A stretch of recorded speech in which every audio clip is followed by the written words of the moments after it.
Donna from Faded and Forgotten History. Thanks for joining us. Today we're in a very special place. We're in Statesburg, South Carolina in Sumter County to visit the grave of General Thomas Sumter, Revolutionary War patriot and hero. So we're going to start with a little bit of background information on Thomas Sumter. He was actually born in Virginia in 1734, and he spent 2 years with the Virginia militia. After the Cherokee War, he actually traveled over to London and took several of the Cherokee leaders with him and spent a month there. They attracted much attention. He came back, but when he returned, he was actually put in jail for indebtedness, and he was there for a while, but was able to escape and come to South Carolina. So we're going to head this direction, but we're going to stop here. He did have a nickname. Do you know what his nickname was? Okay, I'm sure many of you do. We were just at Francis Marion's not long ago, and his nickname was the Swamp Fox. Well, Thomas Sumter was also given a nickname, and we'll talk about that in just a minute. He settled in Orangeburg County near the Santee River. He opened a country store there and was very prosperous. He married Mary Canty Jameson, who's also buried here. They had at least a son, possibly another child that did not live to adulthood. It just depends on what resources we're looking at. She was a wealthy widow, 11 years older than he was, also an invalid, but they stayed married 50 years.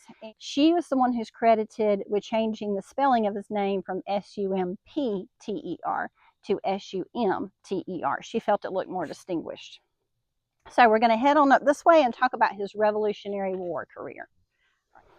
All right, he participated in the Snow Campaign and the Battle of Sullivan's Island and the Cherokee Campaign and actions in Georgia. But later after that, he left the Army to return back to his home. But in May 1780, Charleston fell to the British, and several other things occurred that caused him to re-enter into the fight for freedom with the Patriots. One of those was that Banastre Tarleton burned Thomas Sumter's home.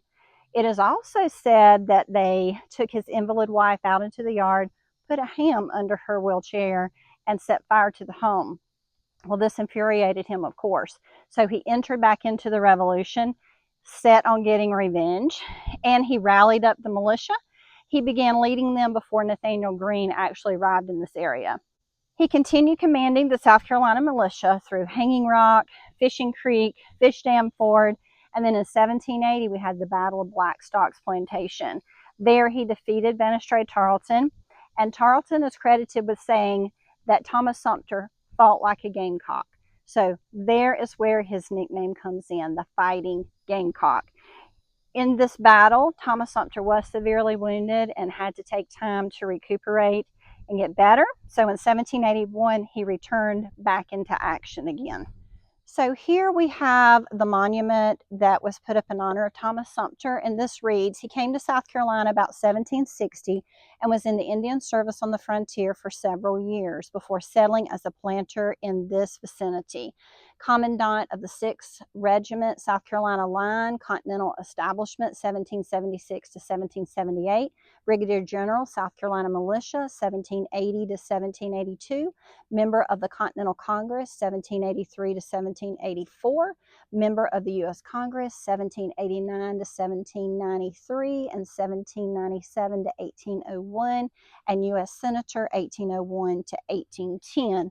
And then if we come around to the back side of this, which is actually looking more like the front, we have this stone marks the grave of one of South Carolina's most distinguished citizens, Thomas Sumter, one of the founders of the Republic, born in Virginia, August 14, 1734, died June 1st, 1832. And then down here below is a beautiful little monument that says to General Thomas Sumter, who fought so glorious for the liberty of the United States, in remembrance of his 2 grandsons, Charles and Etienne de Fontenay, who fought heroically and died nobly for the liberty of France in 1916. We have, in honor of the Revolutionary War hero, General Thomas Sumter, July 14, 1734 through June 1, 1832, placed by Sumter's home chapter, DAR.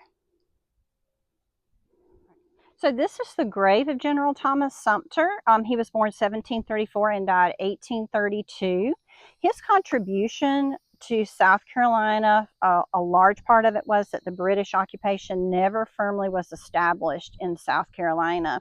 Right beside him, we have the grave of his wife, Mary Cantey, or Canty, I'm not sure exactly how you pronounce it, beloved wife of General Thomas Sumter, born 1723, died 1817. We have their son, Thomas Sumter Jr., who was born August 30th, 1768, and died June 15th, 1840. He was Lieutenant Governor of South Carolina and the first U.S. Ambassador to Brazil. Up in this direction, Paul Thomas DeLodge Sumter. He was born November 14, 1809 and died July 8, 1874. He was U.S. Congressman and took over operation of the plantation. So all these graves in this vicinity are brownfields, and they are related to Thomas Sumter because his granddaughter was a brownfield. So this represents her family. Also, her son died from wounds received at the Battle of Malvern Hill, July 3rd, 1862, during the Civil War. Thomas Sumter is what she named him.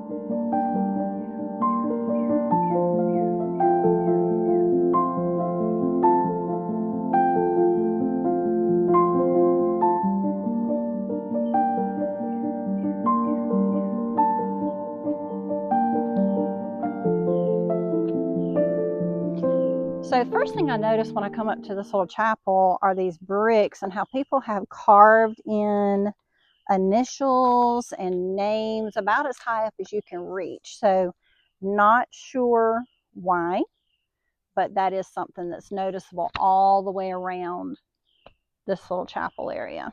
And then if we come to the front, you can hear the echo here. There's this beautiful cross inside, a wood cross. Looks like a bird just made a nest on it.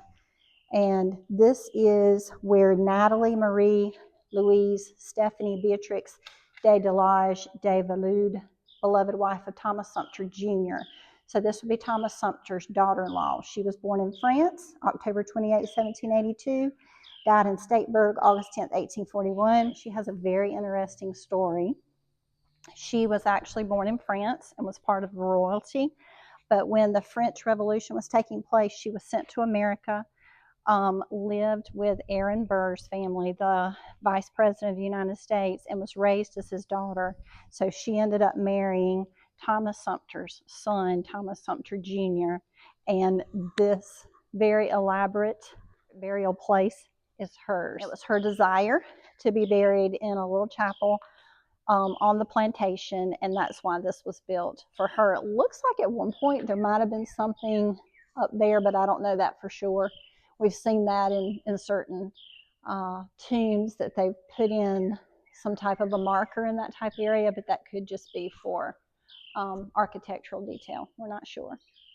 Thanks for joining us as we visited Thomas Sumter's resting place and as we remember all patriots and American heroes, especially this year when it's our country's 250th anniversary. I have a fun fact for you. When Thomas Sumter was given the nickname Fighting Gamecock, well, in the early 1900s, the newspapers that were around Columbia started calling the University of South Carolina athletic teams Fighting Gamecocks, if they were fighting like a gamecock. So the name stuck, and so today we have the South Carolina Gamecocks, which, by the way, is my family's favorite. In fact, our photographer back here has his Gamecock hat on, so just let me show you.